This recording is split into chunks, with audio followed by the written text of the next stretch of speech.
최근 베를린에 설치된 한국의 소녀상이 공개되자 일본이 분노했다. 는 기사와 함께 해당 소식이 해외 커뮤니티에 공유되자 뜻밖에도 전 세계 네티즌들이 일본에 대해 크게 분노를 쏟아내며 한국과 독일을 응원하는 목소리가 쏟아졌습니다. 베를린 공공장소에 소녀상을 설치하는 것에 대해 일본은 그간 계속해서 로비를 하며 이를 방해하려는 노력을 기울여 왔습니다. 그런데 독일에서는 일본을 패싱하고 표현의 자유를 존중하며 전쟁 피해 여성 및 여성 인권 문제로 같은 피해를 겪는 일이 없기를 바란다. 는 입장을 취하며 베를린 소녀상을 설치하였습니다. 현재 이 평화의 소녀상은 일본 대사관과 직선으로 2.8km 거리에 예정대로 설치된 것은 물론 제막식 또한 정상적으로 진행되었습니다. 이처럼 독일이 일본을 가뿐히 패스하고 베를린 소녀상을 예정대로 설치하자 일본은 이에 크게 분노했고 철거를 압박하겠다며 모태기 외무상이 직접 나서기까지 했습니다.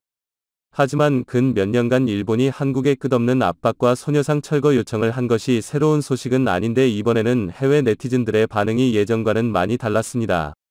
이것이 폭로되다니 나는 너무 기뻐. 또한 일본은 자신이 한 짓을 없었던 일인 척전세계를 세뇌하려고 했던 점에 대해 정말 부끄러운 줄 알아야 한다. 한마디 하자면 일본은 분노하게 둬라. 그들은 화가 날 필요가 있다. 그들은 아주 최근 역사에서 무척 끔찍한 짓을 했으니까 오 불쌍한 일본. 한국이 너희가 저지른 전쟁 범죄를 들춰내니까 화가 났니?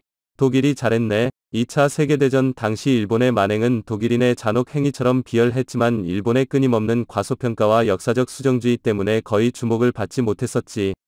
일본의 어쩔 수 없는 압박에 굴복하지 않았으면 좋겠어. 나는 이 기자의 단어 선택이 싫다. 왜냐하면 수천 명의 소녀들이 성노예로 강요당했다는 것은 주장이 아니라 역사적 사실이기 때문이야. 일본은 자신들의 범죄를 제대로 인정할 때까지 더러운 나라라는 오명을 벗기 어려울 거야. 독일이 모든 유대인들이 자발적으로 강제 수용소에 왔다고 말했다고 상상해봐. 그게 지금 일본이 위안부에 대해 말하는 것과 같은 거잖아. 일본은 일본이 저지르고 묻혀서 잊힌 전쟁 범죄를 해결하기 위해 열심히 노력하는 여러 우익협회가 활동하고 있지. 역겨운 나라야. 등 과거의 잘못을 반성해도 모자란 마당의 아나무인처럼 구는 일본의 태도에 대해 분노하는 해외 네티즌들의 댓글이 상당합니다. 사실 해당 커뮤니티 레딧은 근 몇 년 전까지만 해도 서구권 이용자가 대다수였지만 일본 문화에 빠져 일본을 무조건적으로 추종하던 위아부가 사용자의 대다수를 차지했기에 일본을 호감으로 보는 성향이 강했습니다. 때문에 이러한 네티즌들의 댓글이 일본의 잘못을 정확히 꼬집으며 한국과 독일 편을 드는 것도 무척 새로운 흐름입니다. 그런 가운데 최근에 또 다른 일본의 과거 사진이 재조명받는 일이 있었습니다. 이는 2013년 일본의 초민족주의 단체 자이토쿠카이가 도쿄에서 우길기와 일장기와 함께 한국인을 학살해야 한다. 는 팻말을 들고 행진했던 혐한 사진이었는데요. 해당 사진이 공개되자 세계 각국의 네티즌들은 일본의 민낯에 충격을 금치 못하며 일본에서 일어나는 혐오 조장에 대해 분노를 표시했고 한국이 겪은 피해에 대해 가슴 아프다는 여론도 뜨겁게 이어졌습니다. 이런 멍청이들은 도쿄에서 몇 달 전에 블랙 라이브즈 매터 시위에도 나타났지. 그들은 밴을 타고 동네를 돌아다니면서 혐오를 뿌리는 일을 해. 거지 같은 일이지. 젠장 이교도를 숭배하는 멍청이들 같으니라고. 다른 나라를 미워하거나 무시하지 않고 자신들의 나라를 사랑할 수 있잖아. 민족주의는 공간과 협력을 허용하는 모든 비판적 사고를 제거하는 가장 유치한 이데올로기야. 멍청이들은 함께 모여 자신들을 그룹화하는 것을 좋아하지. 바보들이 개인일 때는 보통 침묵하고 겁을 먹지만 일단 뭉치면 쓸모없는 고기들이 모여있는 대담한 바다처럼 볼 수도 있어. 그 와중에 충격받은 듯한 몇몇 네티즌은 일본이 이렇게 한국을 괴롭혀왔어. 그들은 왜 한국인을 괴롭히는 거야? 등의 질문을 남겼고 이미 상황을 아는 다른 네티즌은 항상 그래왔어 라고 짧고 굵은 한마디로 답하기도 했습니다. 그 외에도 일반 대중은 일본이 전쟁 중에 끔찍한 의학 실험을 한 걸 알고 있는 걸까? 나는 아니하고 봐. 전통적인 일본 교육 시스템에서 2차 세계대전에 대해 가르치는 것은 폭탄이 떨어졌고 많은 사람들이 죽었다는 것이야. 만약 당신이 임의위 일본인들에게만 완자 사진을 보여준다면 나는 그것을 제대로 식별하지 못하는 사람들의 수에 상당한 돈을 걸 거야. 일본 우익들은 일본이 저지른 전쟁 범죄에 대해 공개적으로 사과한 적이 없으며 아시아에서 행한 모든 학살을 끊임없이 부인하려고 노력해왔어.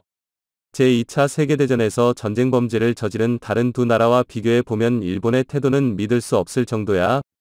우리들은 일본이 마지막으로 아시아를 정복하려 했을 때 일어난 일을 기억해야 해 등의 일본의 역사 은폐에 대한 질타가 쏟아진 가운데 몇몇은 솔직히 이 정도로 당해온 만큼 한국이 일본하고 싸우기 시작하면 자기 같아도 일본을 후드려 패지 않겠냐는 농담 아닌 농담이 나오기도 했는데요.